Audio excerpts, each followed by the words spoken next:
The Rea Aga community in Tshwane is planning a major shutdown in Rosland, north of Pretoria, to protest the high unemployment rate. They say over 3,000 undocumented foreign workers are taking jobs in local factories, making it harder for South Africans to find work. The area's Rosslyn Hub development is expected to bring in 42 billion rand and create many jobs over the next 10 to 15 years. For more on the story, we cross live to SABC News reporter Ofentse Setimo reporting from Rosland. Good afternoon, Ofentse. So the residents there are deeply aggrieved, saying they're ready to take to the streets. In fact, they've all lined up there. It's probably has started. Just share with us exactly what is at the center of this protest. Well, we are just a stone throw away from BMW here in Rosslyn, where the marchers have come to voice their discontent in terms of the hiring patterns here at Rosslyn Industrial Area. I'm lucky enough to finally catch up with the convener, Mr. Mpokhosana, who will elaborate on reasons why they decided to convene this particular march. You can even speak in English, my brother, for our other viewers. Why you decided to convene this march and come and make a point here in Rosslyn Industrial Area? In South Africa as a whole, we've got a very big crisis. And the crisis is that the monopoly system are controlling the whole capital system. Now, on top of that, they are also closing down opportunities within our townships. Now, when they came as investors, they came with promises. And the promises was that they are going to make sure that they increase job creation. They are going to ensure that they empower small businesses. They are going to ensure that they build the orphans' homes and so on. And as soon as they became comfortable, all those promises that they had made, they forgot about them. Now we are saying that because you are straining the economy, because you are channeling each and everything towards yourself, because monopoly, it's a control of a system. Now they are controlling a system, and as we as South Africans, we cannot trade. Why? Because they are monopolizing a system. So we are saying to the whole of Rosslyn, stop monopolizing a system in our country. This is our country. If there's any person who must monopolize anything, it is us as South Africans. Now, we cannot have foreign national countries that are coming in our country and monopolizing a system. Now, if they're monopolizing a system and yet they don't create employment and yet they are disturbing all the small businesses from rising, it becomes a concern.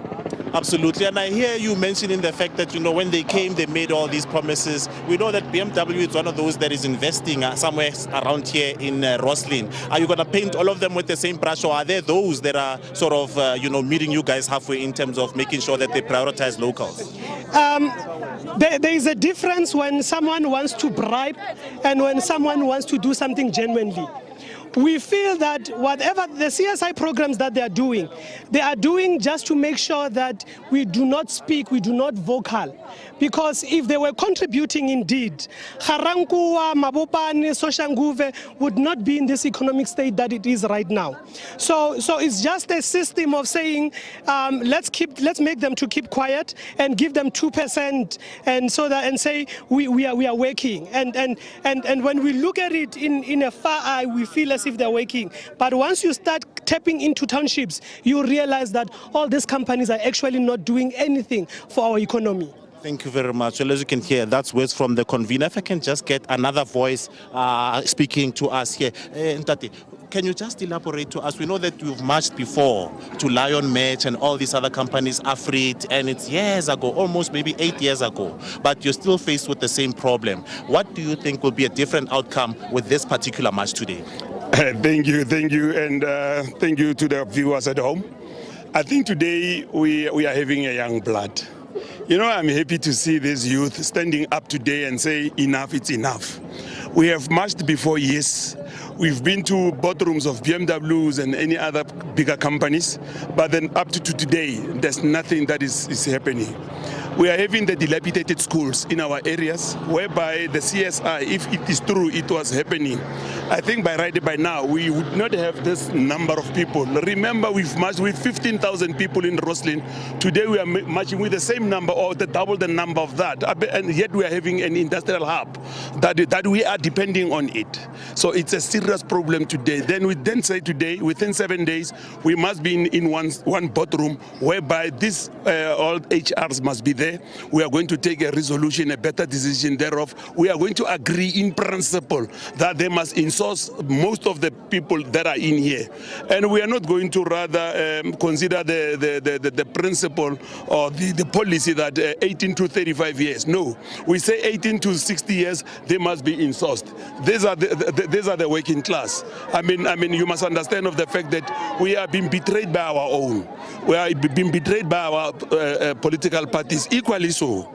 So we're not pointing fingers to a political party, but then equally so, they failed us, decimally so. So we then say today, enough, it's enough, but to principle must apply. Thank you very much. Well, as you can hear, the sentiments on the grounds are that, in as much as they've been talking and they've been marching to try and voice their discontent in the prioritization of other people instead of locals who are living in Mabopane, Garankuwa, Winterveld and Soshanguve, they are saying that today they are even backed up by the youth that they're going to try and reiterate what was said 8 years ago to most of the boardrooms here in Rosslyn to say that they must prioritize locals.